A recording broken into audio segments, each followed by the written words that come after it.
Mi nieto y su novia dijeron que mi casa olía a viejo. Se rieron en mi cara, sin saber que yo escuchaba todo. Me llamo Clotilde, tengo 76 años. Lo que no saben es que en esta casa hasta el polvo vale más que ellos.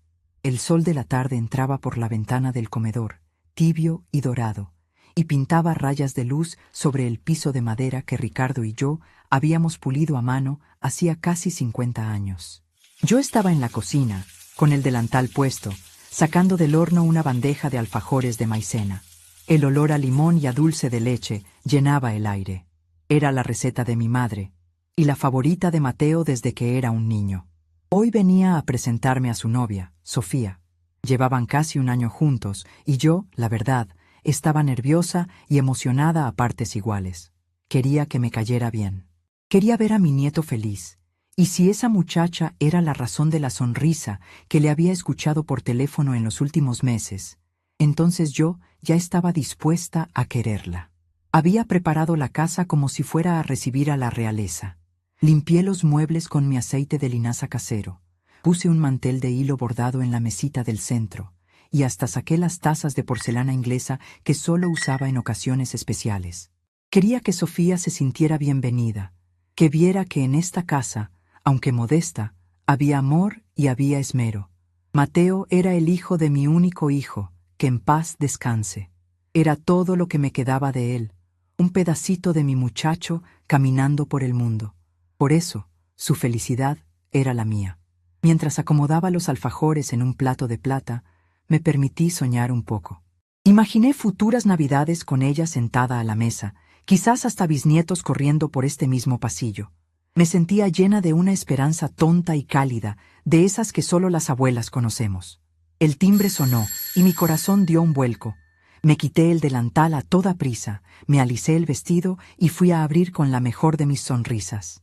Mateo estaba ahí, más alto y guapo que nunca, con esa barba de unos días que lo hacía parecer más hombre.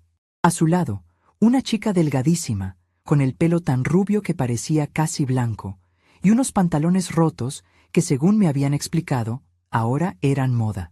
Me dio un abrazo rápido, casi sin fuerza. «Abuela, ella es Sofía», dijo, y se apartó para dejarla pasar. Sofía me tendió una mano fría, con unas uñas larguísimas y pintadas de un color oscuro. «Un gusto, señora», dijo, pero sus ojos no sonreían.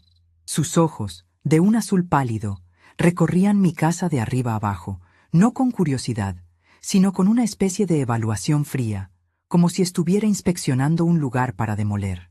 Yo ignoré esa primera impresión. A veces los nervios nos juegan malas pasadas. «El gusto es mío, querida. Pasen, pasen. Siéntanse en su casa». Los guié hacia la sala. Mateo, como siempre, se dejó caer en el sillón individual, el que había sido de su abuelo. Sofía, en cambio, se quedó de pie un momento, mirando el sofá grande de 3 cuerpos, el de tapizado de terciopelo verde musgo. Lo miró como si tuviera algo contagioso. Finalmente, se sentó en el borde, con la espalda recta, como si temiera que la tela la fuera a absorber. Ese sofá era el corazón de mi casa. Ricardo y yo lo encontramos en un mercado de pulgas en San Telmo, cuando apenas teníamos para pagar el alquiler. Estaba destartalado, con los resortes vencidos y la madera carcomida. Pagamos una miseria por él, pero Ricardo, que tenía manos de oro, y yo, que tenía la paciencia de una santa, pasamos 6 meses restaurándolo. Noche tras noche, después de trabajar, nos quedábamos hasta la madrugada lijando, barnizando, cambiando el relleno, hasta que quedó como nuevo. Cada centímetro de esa madera oscura y brillante guardaba una conversación nuestra, cada costura del terciopelo, una risa compartida. En ese sofá le conté a Ricardo que estaba embarazada. En ese sofá acunamos a nuestro hijo. Y en ese sofá me senté a llorar, sola, la noche que Ricardo se fue para siempre. Ese sofá no era un mueble, era el archivo de mi vida entera. Yo me fui a la cocina con la excusa de preparar el café. «Ya les llevo algo rico», dije con una alegría que ya empezaba a sentirse falsa. Desde la cocina, que estaba conectada a la sala por una puerta batiente, podía escucharlo todo. El silencio inicial fue incómodo. Luego, la escuché a ella, Su voz un susurro agudo y cargado de desdén. Amor, ¿tu abuela vive así? Huele a viejo aquí. Se me heló la sangre. Esperé, conteniendo la respiración, a que Mateo la corrigiera, a que defendiera el hogar donde había pasado todas las navidades de su infancia, donde yo le había curado las rodillas raspadas y le había leído cuentos hasta quedarse dormido. Pero lo que escuché a continuación fue peor que el insulto. Fue una risa corta y cómplice de mi nieto.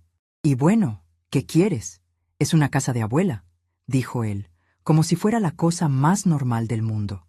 «Voy a abrir la ventana para que se ventile un poco». Escuché el chirrido de la ventana al abrirse y sentí como si el aire helado de la calle me entrara directamente en el alma. Me quedé quieta, con la cafetera en la mano, mirando un punto fijo en la pared. Huele a viejo. ¿A qué huele lo viejo?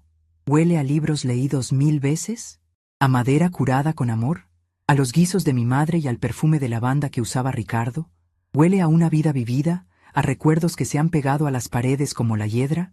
Para ellos era un olor a decadencia. Para mí era el aroma del hogar. Y mi nieto, mi Mateo, se había reído. Esa risa fue como una bofetada.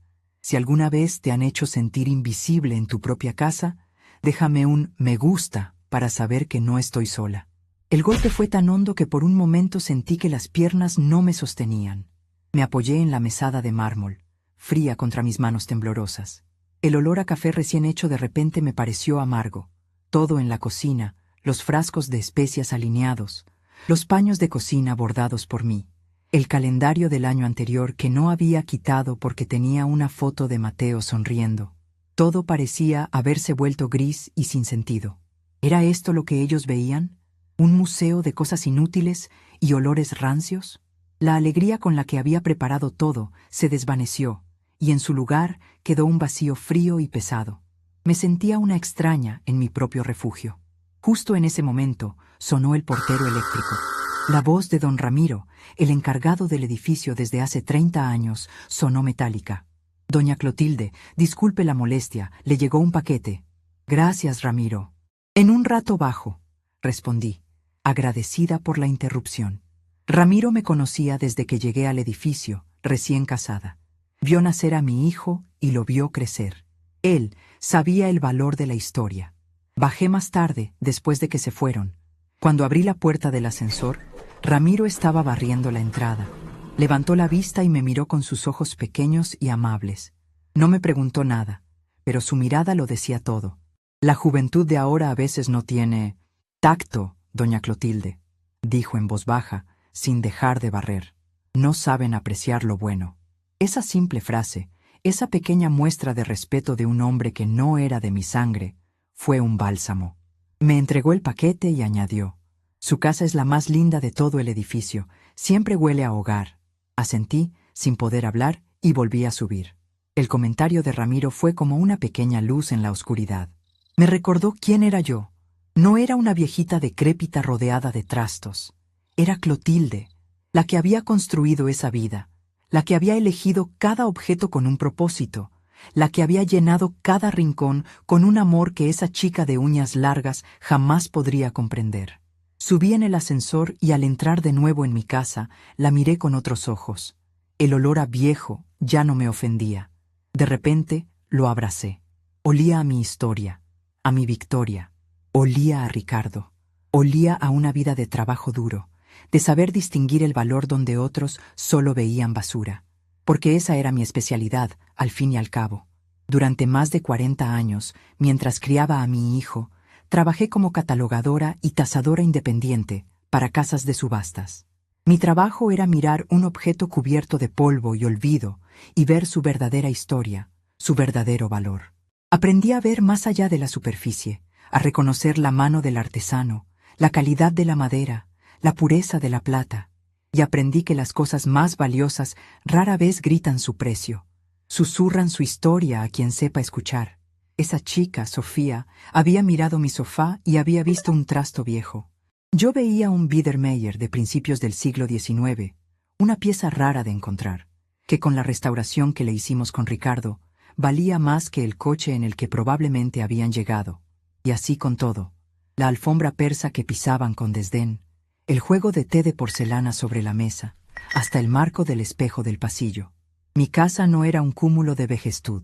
Era una fortaleza silenciosa, construida con conocimiento, paciencia y un ojo entrenado que ellos, en su ignorancia arrogante, no podían ni empezar a imaginar. La rabia inicial se transformó en una calma helada, una claridad de propósito que no sentía en años. No iba a gritar, no iba a discutir. Eso era lo que ellos esperarían de una vieja. Iba a hacer lo que siempre había hecho, usar mi conocimiento como un arma silenciosa. Volví a la cocina. Puse las 2 tazas de porcelana inglesa en la bandeja de plata, junto a la lechera y el azucarero a juego. Coloqué el plato de alfajores en el centro. Respiré hondo, enderecé la espalda y caminé hacia la sala con la bandeja en alto, como una reina llevando las joyas de la corona. Los 2 se callaron al verme. Mateo tuvo el descaro de sonreírme. ¡Qué rico huele, Abú! Puse la bandeja sobre la mesita de centro con un movimiento lento y deliberado. No me tembló ni un músculo. Los miré a los 2, primero a Sofía, luego a Mateo. Y entonces, con la voz más tranquila y dulce que pude encontrar, les serví su café. Están en su casa, que es mía. El café es cortesía. La puerta también está abierta. Les serví su café, colocando cada taza de porcelana sobre su platillo con un sonido casi imperceptible. Un pequeño clic que pareció resonar en el silencio tenso que se había instalado. Mateo me miró, confundido, como un niño al que le hablan en un idioma que no entiende. Sofía, en cambio, entrecerró sus ojos azules. Ella sí había entendido. No todo, por supuesto, pero captó el filo helado debajo de la dulzura de mis palabras. Ella era rápida, había que concedérselo, rápida para juzgar y rápida para detectar una amenaza. Tomó la taza con la punta de los dedos, como si quemara, y dio un sorbo minúsculo. Mateo, ajeno a todo, le echó 2 cucharadas de azúcar a su café y se comió un alfajor de un bocado. «Buenísimos, Abu», como siempre, dijo con la boca llena. Yo simplemente sonreí, una sonrisa pequeña que no me llegó a los ojos. Me senté en el sillón individual, el de mi Ricardo, y los observé, como había observado miles de piezas en mi vida, buscando la grieta, la marca del tiempo, la falsificación. La conversación que siguió fue forzada y torpe. Mateo hablaba del trabajo, de un proyecto nuevo, de lo cansado que estaba. Sofía apenas decía palabra. Respondía con monosílabos, mientras sus ojos seguían recorriendo la habitación, pero ahora con una pizca de recelo. Se detuvo en la lámpara de pie junto al sofá, una Tiffany original que Ricardo había encontrado en una demolición y que yo misma restauré, soldando cada trocito de vidrio de color. Ella la miró con una mueca, probablemente pensando que era una imitación barata de esas que venden en las tiendas de todo por 2 pesos. Y bueno, estamos buscando departamento, soltó Mateo de repente, como si se acordara de un guión. Pero es imposible, los precios están por las nubes. No hay nada decente que podamos pagar. Sofía suspiró, un suspiro largo y dramático. Es que yo necesito un lugar con buena luz, ya sabes, para mis fotos, y con espacio para un vestidor. Mi trabajo lo exige. ¿Su trabajo? Por lo que Mateo me había contado, su trabajo consistía en sacarse fotos con ropa que le mandaban gratis y subirlas a una red social. Yo había construido una vida entera con mis manos, lijando, puliendo, estudiando hasta que se me cansaban los ojos, y ella llamaba trabajo a posar frente a un teléfono. No dije nada, solo asentí lentamente. Claro, la luz es importante, concedí. Mi voz era suave como la seda. Por dentro, sentía cómo el hielo se extendía por mis venas. La conversación siguió por ese camino.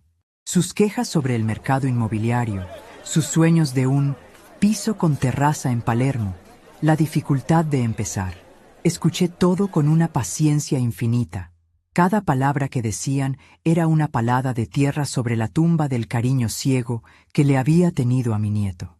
Él, que había crecido en esta casa, que sabía el valor de un plato de comida caliente y de un techo seguro, ahora se quejaba con la misma ligereza que ella. Se había contagiado de su vacío. Mientras ellos hablaban, yo hacía mi propio trabajo en silencio. Mentalmente, empecé a tasar mi sala de estar. La taza que Sofía sostenía con sus uñas de laca negra era de porcelana de Meissen, de una serie de pájaros exóticos pintados a mano alrededor de 1740. Solo esa taza, una de las 12 del juego, valía, como mínimo, el alquiler de 3 meses del departamento que tanto les costaba encontrar. La bandeja de plata sobre la que había servido los alfajores era Christofle, del siglo XIX, con el sello del platero grabado en el reverso. Podrían vivir medio año con lo que valía. La alfombra persa bajo sus pies, esa que Sofía había mirado con asco al entrar, era una Kirman Lavar antigua, con un tejido tan fino que parecía seda. Su valor podría comprarles un coche nuevo, de los buenos. Y así seguí. El secrétaire francés de palo de rosa, el espejo veneciano con el marco tallado, los 2 óleos pequeños que flanqueaban la biblioteca, firmados por un pintor argentino que ahora era de culto. Mi casa no olía a viejo, olía a dinero, olía a un capital cultural y financiero que ellos, en su soberbia ignorancia, eran incapaces de percibir. Olía a la historia del buen gusto, del trabajo artesanal, de la belleza que perdura. Y ellos querían un piso con paredes blancas y muebles de aglomerado comprados por internet. La ironía era tan amarga que casi me hizo reír. Se fueron poco después. La visita duró exactamente 47 minutos. Lo sé porque miré el reloj de péndulo del pasillo cuando se levantaron. «Bueno, Abu, ¿nos vamos?» «Gracias por todo», dijo Mateo, dándome otro de sus abrazos huecos. Sofía ni siquiera se acercó. «Hasta luego, señora», dijo desde la puerta. Ni siquiera se despidió de la casa que la había ofendido. Cuando la puerta se cerró, el sonido del cerrojo al girar fue definitivo. Se había cerrado una puerta. Sí, pero no la de mi casa. Se había cerrado una puerta en mi corazón. Me quedé de pie en el medio de la sala, en un silencio que zumbaba en mis oídos. El aire frío de la calle todavía se colaba por la ventana que Mateo había abierto de par en par. Fui hasta ella y la cerré. El viejo marco de madera encajó con un sonido sólido y familiar. Mi casa, mi refugio, mi fortaleza. Caminé lentamente por la habitación, tocando los objetos que ellos habían despreciado. Acaricié el terciopelo del sofá. Pasé los dedos por la madera labrada del secrétaire. Me detuve frente a la chimenea de mármol. Sobre la repisa había varias fotos en marcos de plata, una de mi hijo de pequeño, una de mis padres, y en el centro una foto reciente de Mateo, sonriendo en su graduación. La tomé en mis manos. Era mi nieto, el niño que había criado, el último lazo con mi hijo. Pero el hombre que se había reído en mi sala no era ese niño, era un extraño, un cómplice de la crueldad. Con una calma que me sorprendió a mí misma, abrí el cajón de una mesita auxiliar. Saqué la foto del marco de plata. La guardé dentro de un viejo libro de contabilidad, entre páginas llenas de números y descripciones de objetos olvidados. Su lugar ya no era ahí, a la vista de todos. Su lugar era en el archivo, con las cosas del pasado. Luego fui a mi dormitorio. Abrí el armario y, del fondo, saqué una caja de sombreros de mi madre. Dentro, envuelta en papel de seda, estaba mi vida antes de ser abuela. Encontré lo que buscaba, una foto en blanco y negro, un poco amarillenta por los bordes. Éramos Ricardo y yo, muy jóvenes, en esta misma sala. La habitación estaba casi vacía, las paredes sin pintar, y en el centro estábamos los dos, sentados en el suelo, sonriendo a la cámara, con las manos manchadas de barniz. Detrás de nosotros se veía el esqueleto de madera del sofá Biedermeier, a medio restaurar. Éramos 2 jóvenes llenos de sueños, construyendo nuestro futuro con nuestras propias manos. Volví a la sala. Deslicé esa foto en el marco de plata vacío y lo coloqué de nuevo en el centro de la repisa. Mateo ya no vivía aquí, ni siquiera en mi corazón, no de la misma manera. En su lugar, puse a Ricardo y a mí, a los constructores, a los que sabían el valor de las cosas. Fue un acto pequeño, silencioso, pero para mí fue un juramento. Esta casa ya no sería un santuario para la ingratitud. Se convertiría de nuevo en lo que siempre fue, mi capital. Con esa decisión tomada, una energía nueva recorrió mi cuerpo. Ya no había dolor ni tristeza, solo una claridad de acero. Fui a la biblioteca, a la sección que nadie tocaba nunca, la de los catálogos de subastas, y los libros de tasación. Detrás de una enciclopedia de arte, guardaba mi vieja agenda de contactos profesionales. Una libreta de cuero negro, con las hojas gastadas por el uso. Hacía años que no la abría. La puse sobre el escritorio de Ricardo, la abrí y el olor a papel viejo y a tinta me transportó a otra época. A una época en la que yo no era la abuela, sino Clotilde Allende, la tasadora que las mejores galerías de la avenida Alvear se disputaban por su ojo infalible. Mis dedos, manchados de artritis pero firmes, recorrieron los nombres escritos con mi caligrafía de antes. Pasé por anticuarios, restauradores, coleccionistas, y entonces lo encontré. Horacio Bellini, Galerías Alvear. Horacio y yo habíamos empezado juntos, dos jóvenes apasionados por la historia que se escondía detrás de los objetos. Él siguió en el mundo de las subastas, convirtiéndose en una leyenda. Yo elegí un camino más tranquilo, pero nunca perdí el instinto. No sabía si el número seguiría siendo el mismo después de tantos años, pero tenía que intentarlo. Levanté el tubo del teléfono de disco, uno de los pocos objetos en mi casa sin valor de mercado, pero con un valor sentimental incalculable. Marqué los números lentamente. El sonido de la rueda girando era como el mecanismo de un reloj antiguo al que se le da cuerda. Sonó una vez, dos veces. A la tercera, una voz de mujer, joven y eficiente, contestó: Galerías Alvear, buenos días. Buenos días, dije, y mi voz sonó más firme de lo que me sentía. Quisiera hablar con el señor Horacio Bellini. Dígale que llama Clotilde Allende. Hubo una pausa. Podía imaginar a la secretaria revisando una lista de clientes importantes y no encontrando mi nombre. Un momento, por favor. La espera se me hizo eterna. Escuchaba la música clásica de fondo, la misma que ponían hace 30 años. Y entonces, una voz masculina, profunda y con un rastro de sorpresa, sonó en la línea. Clotilde, ¿eres tú? No lo puedo creer. Una pequeña sonrisa se dibujó en mis labios. La misma, Horacio. Disculpa que te llame así sin avisar. Por favor, el gusto es mío. ¿En qué puedo ayudarte? ¿Descubriste algún tesoro escondido en un mercado de pulgas? Me reí suavemente. Algo así, Horacio. Pero esta vez el tesoro está en mi propia casa. Necesito que vengas. Tengo un lote completo para catalogar. Para subasta. Silencio al otro lado de la línea. Un silencio de asombro. Horacio sabía perfectamente lo que yo tenía. Había venido a cenar a casa muchas veces, años atrás. Conocía el valor de cada pieza, no como un tasador, sino como un amigo que había escuchado la historia de cada una. Clotilde, ¿estás segura?, preguntó, y su voz era seria. Completamente, respondí, mirando la foto de Ricardo y mía en la repisa. Quiero liquidarlo todo. Estaré allí mañana a primera hora, dijo él, sin hacer más preguntas. Colgué el teléfono. El juego había comenzado, y en mi casa yo siempre ponía las reglas. A la mañana siguiente, el timbre sonó a las 9 en punto. No era el sonido estridente del portero eléctrico, sino el campanilleo suave y antiguo de la puerta principal. Horacio siempre había sido un hombre de detalles.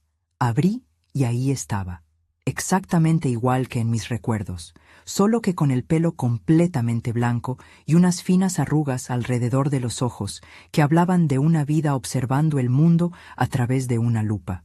Vestía un traje de lino color crema que olía a lavanda y a profesionalismo. Cloti, dijo, y me abrazó con un cariño genuino que me calentó el alma. Estás igual de radiante que siempre. Y tú igual de mentiroso, Horacio, respondí, pero le devolví el abrazo. Pasa, estás en tu casa. Sus ojos, acostumbrados a desentrañar secretos en la pátina del tiempo, recorrieron la sala con una mezcla de nostalgia y admiración. No vio polvo ni olió a vejez. Vio historia. Vio valor. No puedo creer que vayas a hacer esto, dijo en voz baja, acariciando el respaldo de una silla Luis XV. El mundo cambia, Horacio. Y a veces, una tiene que cambiar con él, fue mi única respuesta. Durante las siguientes 4 horas, mi casa se transformó en su galería. Horacio no trabajaba con prisa. Se movía con la parsimonia de un cirujano. Sacó una cinta métrica, una lupa de joyero y una pequeña linterna de su maletín de cuero. Empezó por el sofá. Se arrodilló sobre la alfombra Kirman, ignorando el crujido de sus rodillas, y examinó la estructura, las patas, la forma en que la madera había sido ensamblada sin un solo clavo. «Es increíble la restauración que le hicieron», murmuró para sí mismo. Ricardo tenía manos de ángel. Yo solo asentí, observando desde mi sillón. Ver a alguien tratar mis cosas con el respeto que merecían era una forma de sanación. Cada objeto pasaba por su ritual. Medía, anotaba en una libreta, tomaba fotografías con una cámara profesional. La lámpara Tiffany, la porcelana de Meissen, el secreter de palo de rosa. A cada paso dictaba en una pequeña grabadora. Lote 34, juego de té Meissen, circa 1740. 12 piezas completas, estado excepcional, sin restauraciones visibles. Era música para mis oídos. Era la validación de una vida entera. Cuando terminó, se sentó frente a mí y me miró con seriedad. «Clotilde, lo que tienes aquí no es una colección, es un legado. Los coleccionistas más importantes del país van a pelearse por estos lotes. El sofá Biedermeier por sí solo podría ser la estrella de la temporada». Me entregó una carpeta.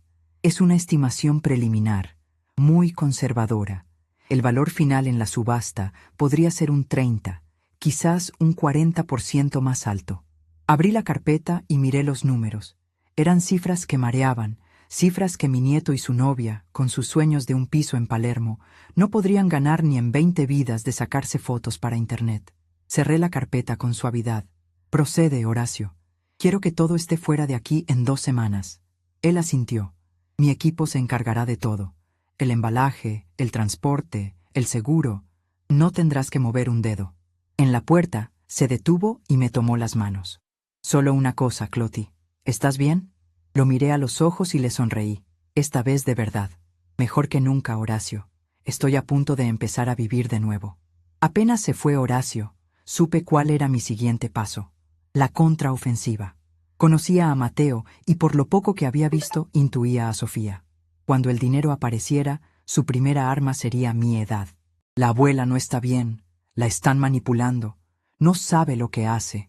Era un libreto viejo y predecible, y yo no iba a dejarles ni una sola línea para que la leyeran. Fui al teléfono y marqué el número del consultorio del doctor Aguirre, mi médico de toda la vida. Atendió a mis padres, a Ricardo, a mi hijo. Me había visto en mis mejores y peores momentos.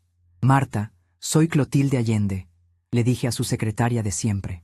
«Necesito un turno con el doctor, si es posible para hoy». Hubo una pausa. «Doña Clotilde, el doctor tiene la agenda completa hasta el mes que viene». «Dile que es urgente», la interrumpí, con una firmeza que no admitía réplica. «Y dile que no estoy enferma». Otra pausa, y luego un «espéreme en línea». A los pocos minutos, la voz grave y tranquilizadora de Aguirre sonó al otro lado. «Clotilde, ¿qué pasó? ¿Te sientes bien?» «Perfectamente, Luis. Por eso te llamo. Necesito un certificado de aptitud psicofísica completo. Uno de esos que piden los jueces, que diga que estoy en pleno uso de mis facultades mentales, y lo necesito con fecha de hoy». Se hizo un silencio. Luis Aguirre era un hombre inteligente. Supo leer entre líneas. No preguntó por qué. No me trató como a una anciana senil. Simplemente dijo: «Ven a las 4. Te haré un hueco». Colgué y sentí que acababa de poner la primera pieza de acero en mi armadura. A las 4 en punto estaba en su consulta. Me hizo las pruebas de siempre. Memoria, reflejos, preguntas de lógica.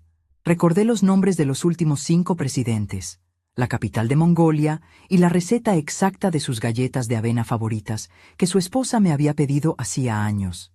Mientras escribía en su recetario, me miró por encima de las gafas. «Tu cabeza está mejor que la mía, Clotilde, y tienes el corazón de una mujer de 50. Pero algo me dice que esto no es por una renovación del carnet de conducir». Lo miré fijamente. «Estoy poniendo mi casa en orden, Luis, y en mi familia de repente hay gente a la que le gusta el desorden». Él asintió lentamente, sin dejar de escribir. Me entregó el certificado, firmado y sellado. Aptitud psicofísica total. Plena capacidad para la toma de decisiones y la administración de sus bienes. Lo doblé y lo guardé en mi cartera.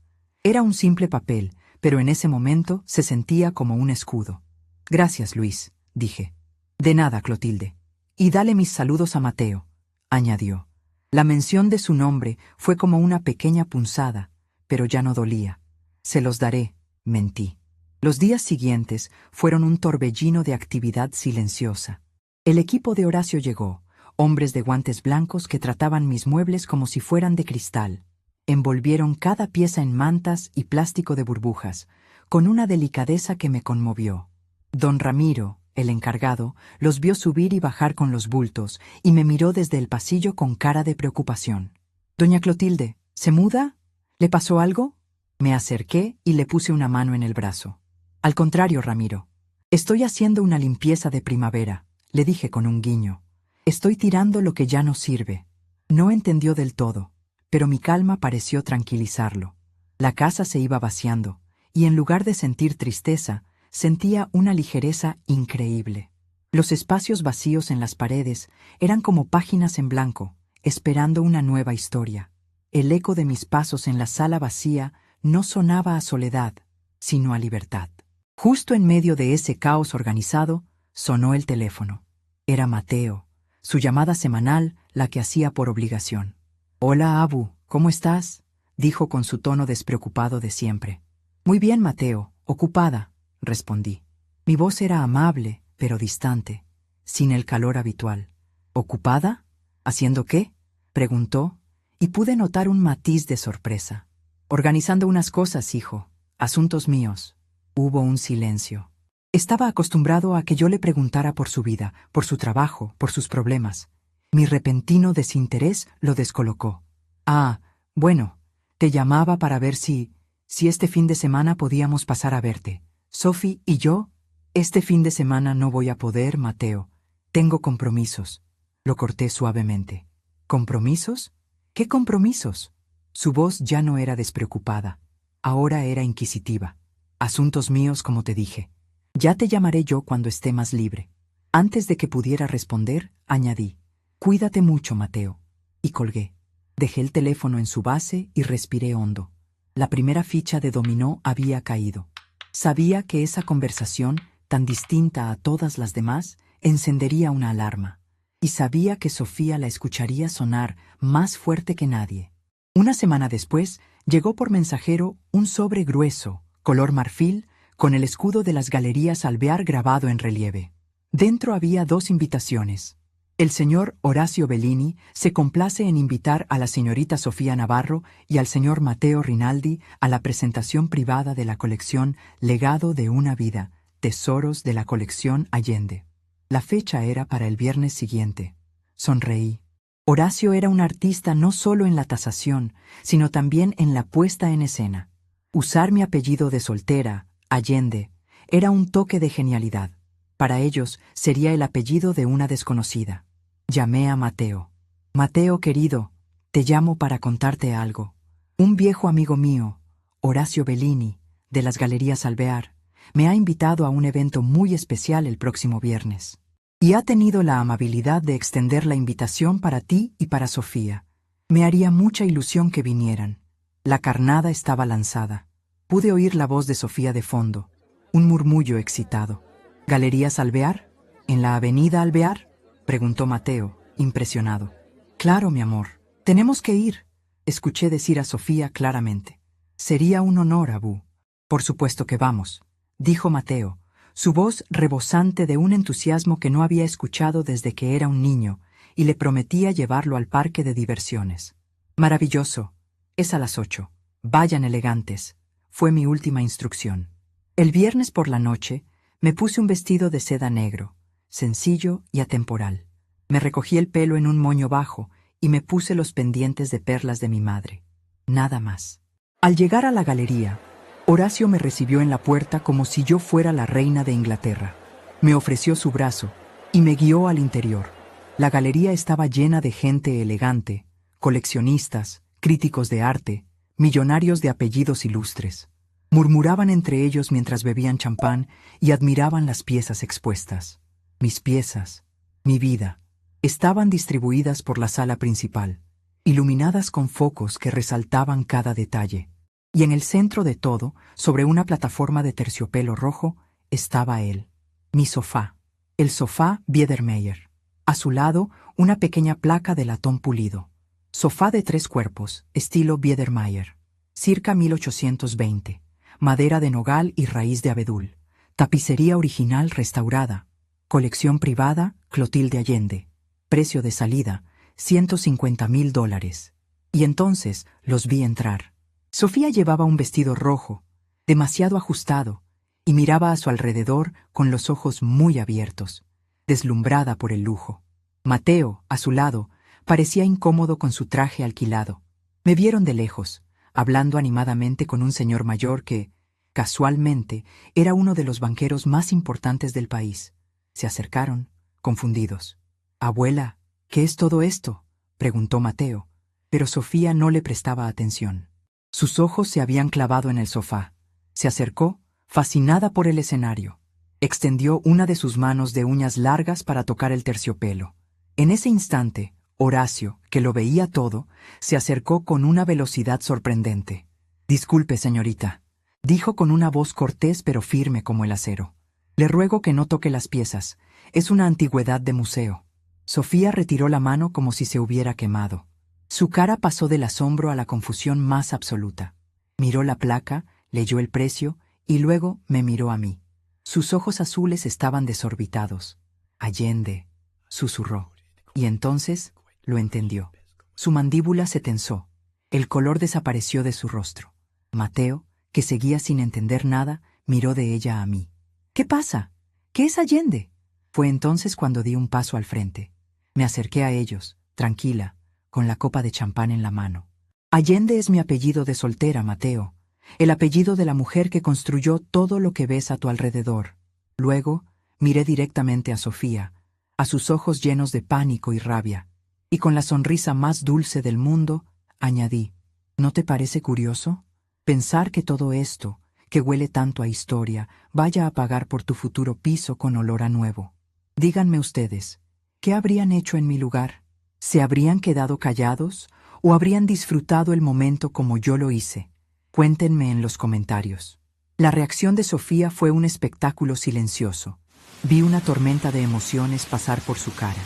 Incredulidad, humillación, una codicia furiosa y, finalmente, un pánico helado.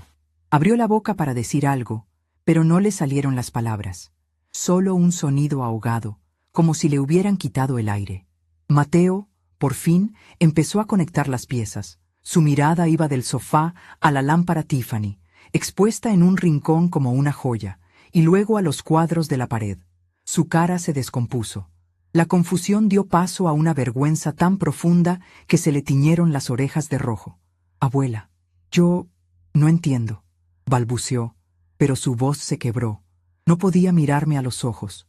Miraba el suelo, el techo, a la gente que pasaba, a cualquier sitio menos a mí. Quise sentir lástima por él, pero no pude. La lástima se había secado, reemplazada por una calma glacial. «No hay mucho que entender, Mateo», le dije en voz baja, para que solo ellos me oyeran. «Simplemente nunca preguntaste, nunca te interesó. Dabas por sentado que todo esto era el decorado de la casa de la abuela». Sofía recuperó la voz, y cuando habló, fue un siseo venenoso. «¿Por qué? ¿Por qué haces esto?». Su pregunta no era sobre la subasta, era sobre la humillación pública. Le molestaba que yo, la vieja invisible, la hubiera puesto en evidencia frente a toda esa gente a la que ella aspiraba a parecerse. «Porque puedo», respondí con simpleza, «porque son mis cosas, y porque decidí que merecen estar en un lugar donde sean apreciadas». Me di la vuelta, dejándolos plantados en medio de la sala. Me reuní con Horacio, que me observaba desde lejos con una media sonrisa. No necesitaba explicaciones, lo entendía todo. La noche continuó. Recibí felicitaciones, ofertas privadas, halagos de gente que entendía el lenguaje de la belleza y el tiempo. Yo era el centro de un universo que mis nietos ni siquiera sabían que existía. Los vi marcharse un rato después, sin despedirse. Sofía caminaba rígida, tirando de Mateo del brazo como si quisiera huir de un incendio. Él la seguía con la cabeza gacha, un hombrecito derrotado. La contraofensiva no tardó en llegar. Al día siguiente, a mediodía, el portero eléctrico sonó con una insistencia furiosa. Sabía quiénes eran. No atendí. Dejé que sonara hasta que se cansaron. A los 5 minutos, mi teléfono móvil, ese aparato que apenas usaba, empezó a vibrar. Era Mateo. Ignoré la llamada. Volvió a llamar. Y otra vez. A la quinta llamada contesté. «¿Hola? Abuela, ¿por qué no nos atiendes? Estamos abajo», gritó, y su voz estaba distorsionada por la rabia y la desesperación. «¿Y por qué debería atenderlos, Mateo?», pregunté con una tranquilidad que sabía que lo enfurecería aún más. «Tenemos que hablar. Lo de anoche fue una locura. No puedes vender las cosas. Son los recuerdos de la familia. Son mis recuerdos, Mateo, y mi propiedad, y hago con ella lo que considero oportuno», repliqué. Escuché la voz de Sofía de fondo, dictándole. «Dile que es patrimonio familiar, que no puede decidir sola». «Sofía dice que es patrimonio familiar», repitió él, como un loro. Me reí, una risa corta y seca. «Dile a Sofía, que es abogada de Instagram, que busque en el Código Civil la definición de propiedad privada. Y dile también que el patrimonio lo construye quien trabaja, no quien llega al final a quejarse del olor». Hubo un silencio cargado de furia. Luego, la amenaza que había estado esperando. La voz de Mateo cambió. Se volvió más fría, más calculadora. Claramente, Sofía le había arrebatado el teléfono. «Escúcheme bien, señora», dijo la voz de ella, goteando veneno. «Usted es una mujer mayor. Evidentemente, alguien la está influenciando. Horacio Bellini, quizás. O tal vez ya no está en su sano juicio. Si no entra en razón, nos veremos obligados a tomar medidas legales. Un juez podría determinar que usted no está capacitada para manejar sus bienes y nombrar un curador. Y ese curador, por supuesto, sería su único nieto». La amenaza quedó flotando en el aire, tan clara como el agua. Iban a intentar declararme insana. Iban a intentar quitarme el control de mi propia vida. Era su última carta, la más sucia, la más cruel, y yo la tenía en mi mano desde el día anterior.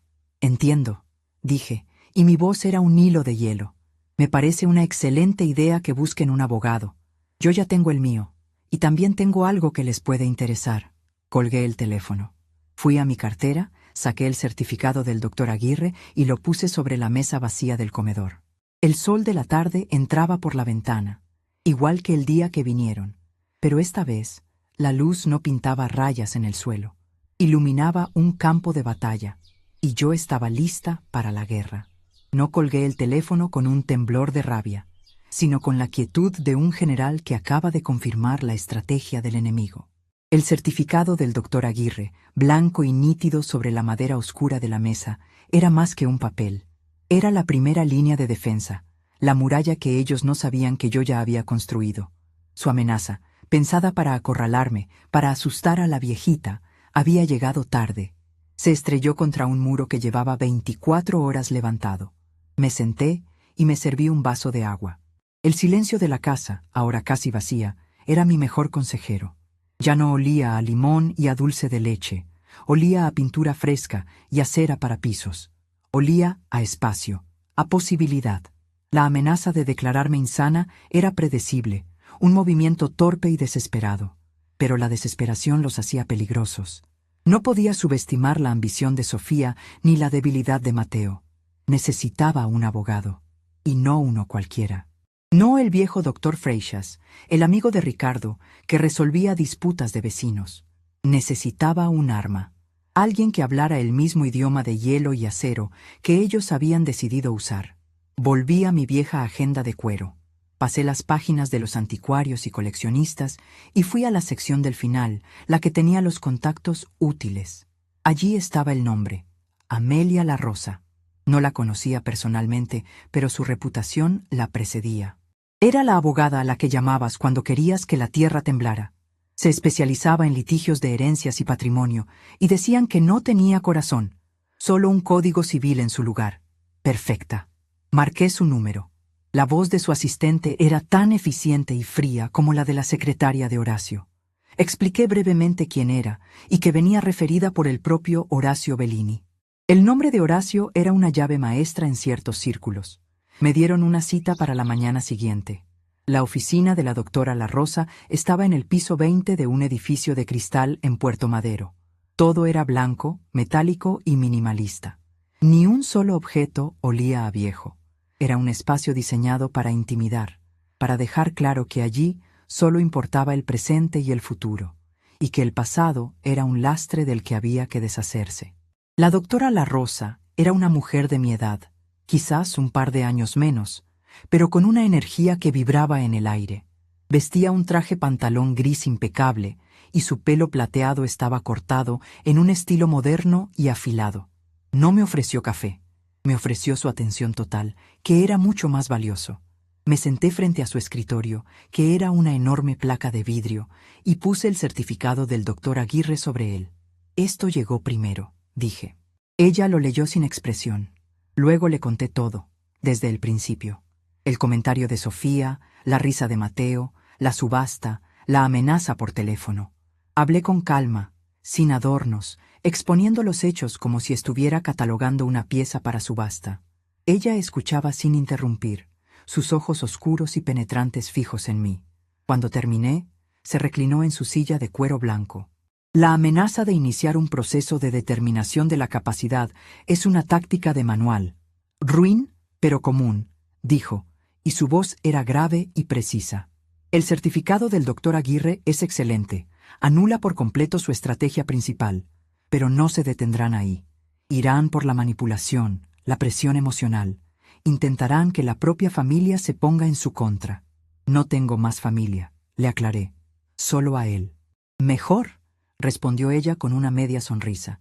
Menos flancos débiles. Estudió de nuevo el certificado. Hizo usted muy bien en anticiparse, señora Allende. Demuestra una lucidez que su nieto, evidentemente, no posee. Llámeme Clotilde, y dígame Amelia, le pedí.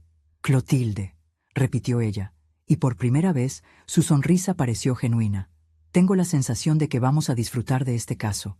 Le entregué una carpeta que había preparado. Contenía las estimaciones de la subasta y otros documentos. Ella los revisó con rapidez. Bien, ahora esperaremos su movimiento. No haga nada, no atienda sus llamadas, no responda a sus mensajes. Cualquier comunicación a partir de ahora pasará por mí. Que el silencio sea su respuesta. No hay nada que desespere más a un matón que el silencio de su víctima.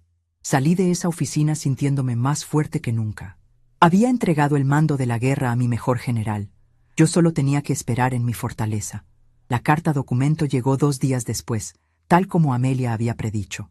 La trajo el cartero, un muchacho joven que me miró con lástima. Para usted, doña Clotilde. Era un sobre de papel madera, con un lenguaje legal intimidante y frío.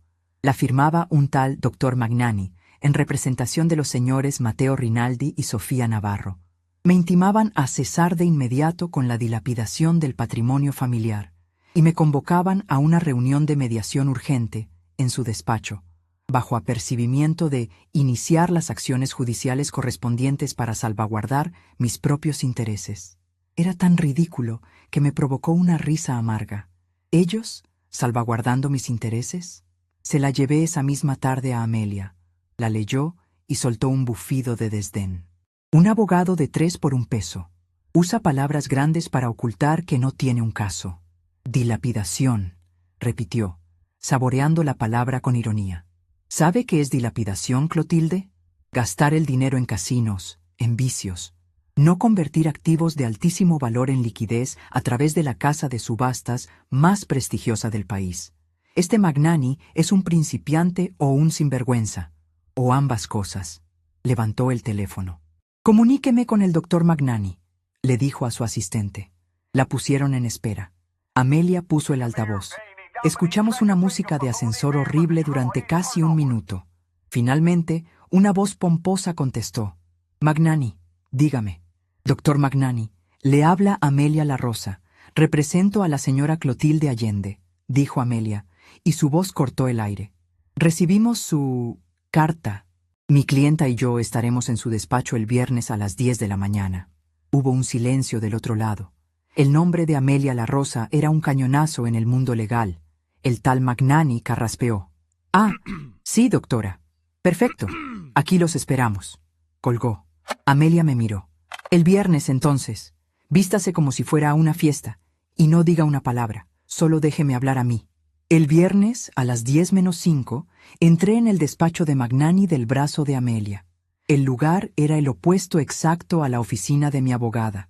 Muebles oscuros y pesados, libros de derecho con lomos de cuero que parecían no haber sido abiertos nunca, y un leve olor a ambientador de pino. Era un escenario montado para impresionar a clientes asustados. Mateo y Sofía ya estaban allí, sentados en 2 sillas frente al escritorio. Sofía llevaba un traje sastre de un color beige que pretendía ser profesional, pero que le quedaba demasiado grande.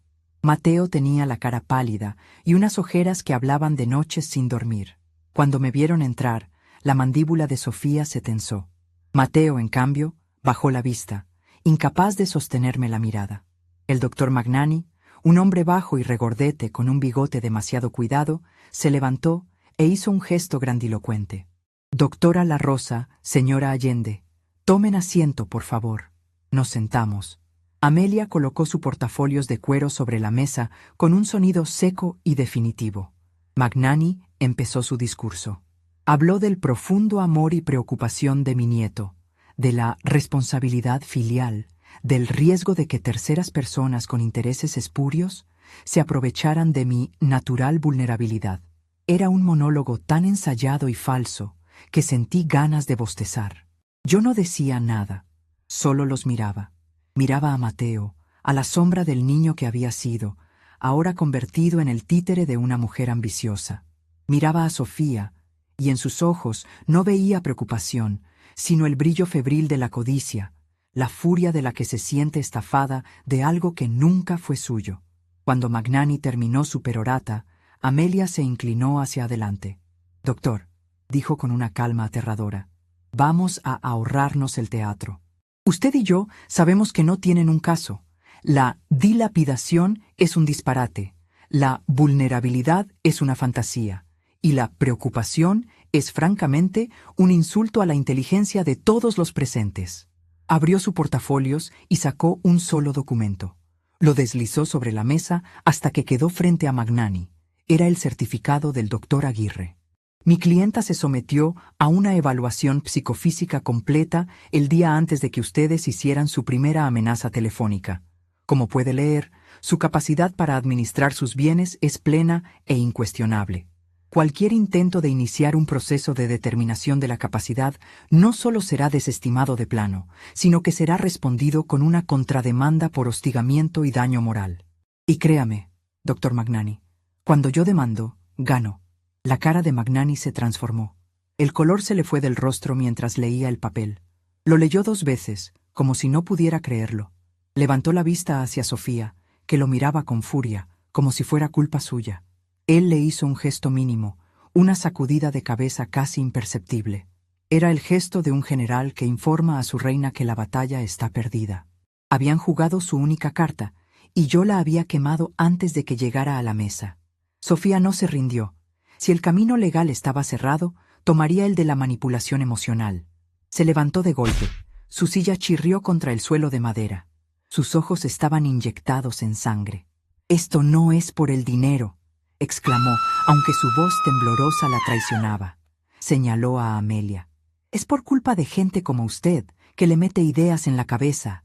«¡Abuela!», dijo, y se dirigió a mí por primera vez, usando esa palabra como un arma. «No puedes hacer esto. Mateo es tu único nieto. ¿Vas a dejarlo en la calle por un capricho? ¿Vas a destruir a tu familia por unos muebles viejos?» Mateo, por fin, levantó la cabeza. Había lágrimas en sus ojos. «Abu, por favor», susurró. «Es todo lo que nos queda del abuelo, de papá. Son nuestros recuerdos». Era un golpe bajo, sucio. Usar a mi hijo muerto, a mi marido, para intentar doblegarme. El dolor fue una punzada aguda, pero la superó la rabia, una rabia fría y lúcida. Amelia hizo un gesto para intervenir, pero la detuve con una mano. Esta era mi batalla. Me levanté, despacio. Me sentía tan alta como el edificio de Amelia. Los miré a los dos, a los artífices de mi dolor, ahora disfrazados de víctimas. Y entonces revelé la segunda capa de mi poder, la que no estaba en ningún catálogo de subasta. «Recuerdos», repetí, y mi voz era tan baja que tuvieron que inclinarse para oírme. «¿De verdad quieres hablar de recuerdos, Mateo?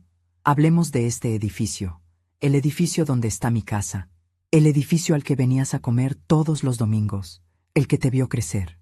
Hice una pausa. El silencio en la sala era total. Tu abuelo y yo no solo compramos nuestro departamento, Mateo.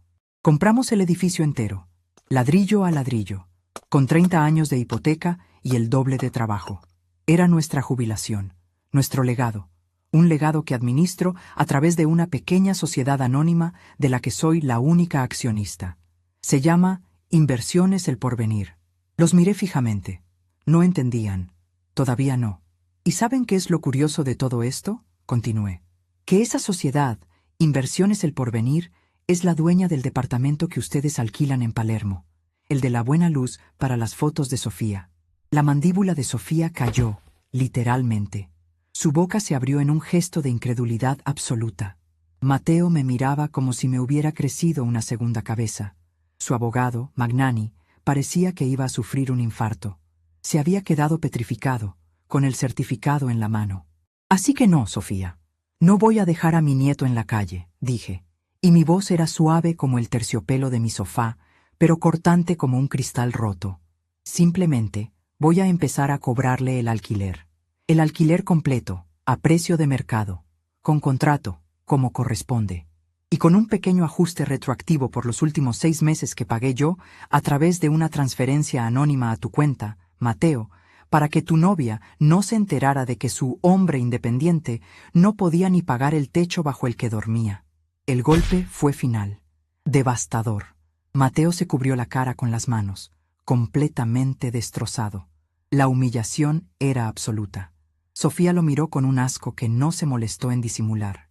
Su sueño de un hombre exitoso se acababa de hacer añicos frente a sus ojos. Su mirada se volvió hacia mí, y si las miradas mataran, yo habría caído fulminada.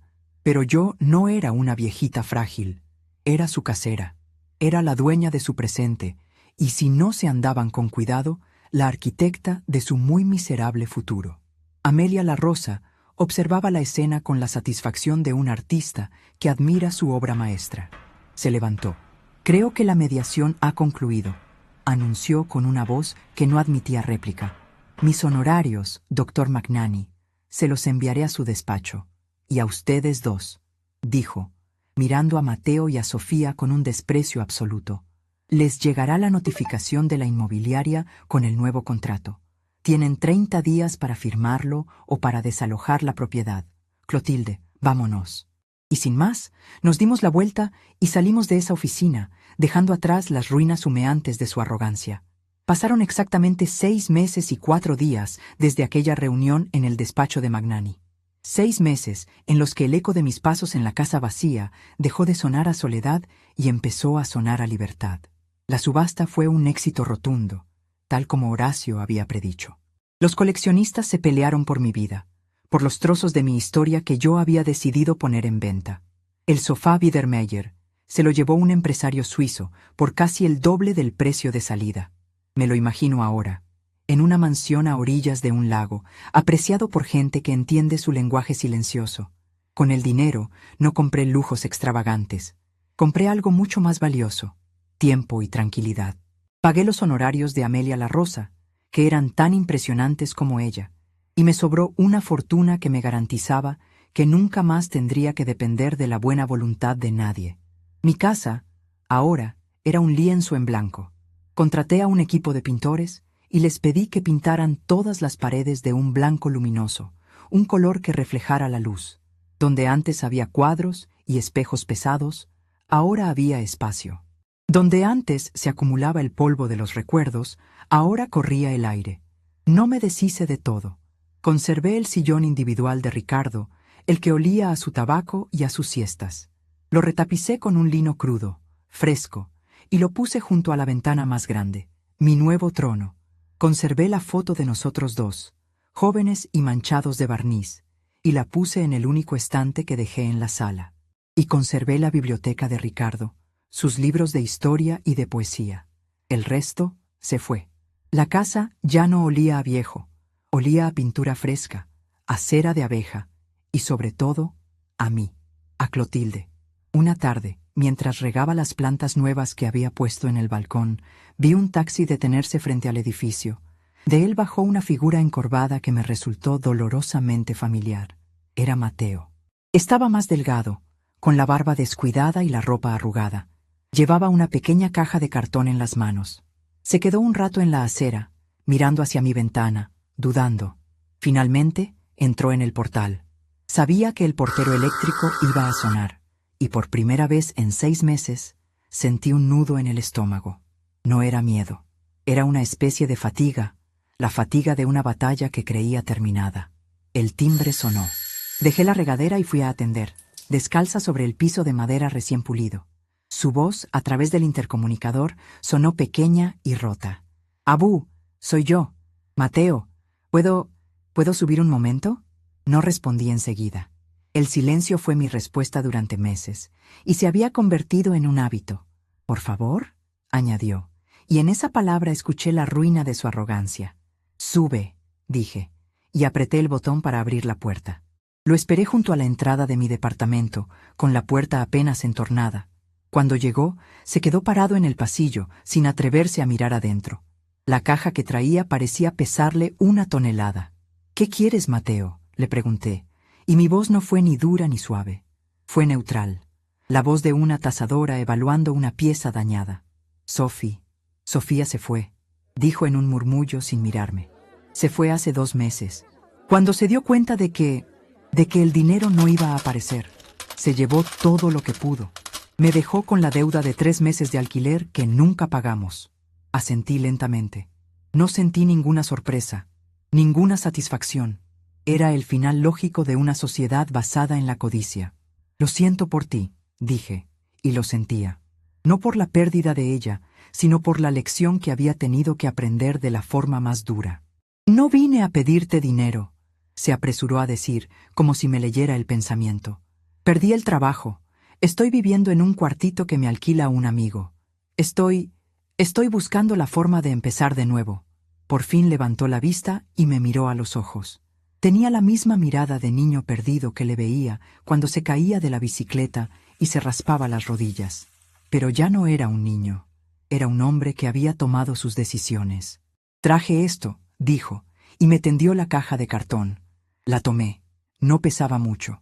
La abrí allí mismo, en el umbral.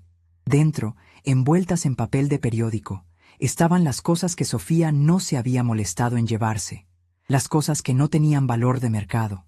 Mis cartas, todas las cartas y postales que le había escrito desde que se fue a estudiar a otra ciudad, con mis consejos, mis recetas, mis «cuídate mucho». Y debajo de ellas, el viejo oso de peluche con una oreja descosida que yo le había remendado 1000 veces. Y la foto de su graduación, la que yo había quitado del marco de plata. La había recuperado de la basura, o quizás Sofía la había tirado en un rincón.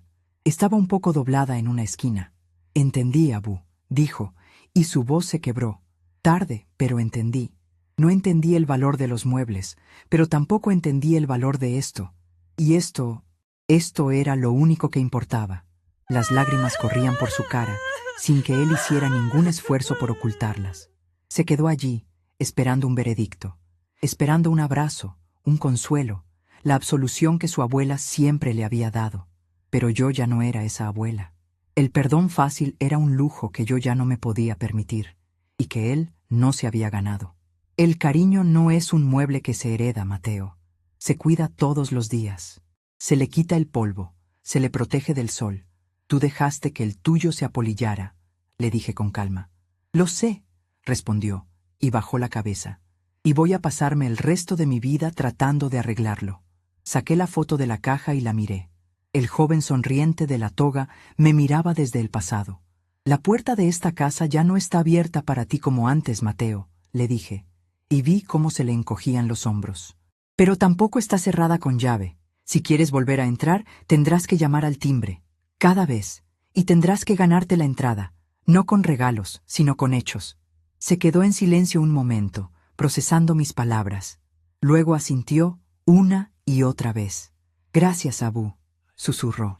«Gracias». Se dio la vuelta y se fue sin decir más. Cerré la puerta y me apoyé en ella. No lloré. Me acerqué al sillón de Ricardo, me senté y coloqué la foto de mi nieto sobre una mesita auxiliar, al lado de la de Ricardo y mía. Ya no en el centro, no como antes, pero de nuevo a la vista. La restauración, como la de aquel viejo sofá, llevaría tiempo, y mucho, mucho trabajo. Mi vida, sin embargo, ya no giraba en torno a él. Se había expandido. Unas semanas después de la subasta, Horacio me llamó. Cloti, tengo algo para ti. Una propuesta. Me invitó a almorzar a un restaurante francés carísimo, de esos con manteles que llegan hasta el suelo. Quiero que trabajes conmigo, me dijo, sin rodeos. No a tiempo completo. Como consultora, la mejor del mercado. Tu nombre, tu ojo, valen oro, Clotilde. Hay una nueva generación de millonarios que compran arte como si fueran acciones. No tienen idea de lo que compran. Necesitan a alguien que les enseñe a ver. Necesitan a Clotilde Allende. La idea me hizo sonreír.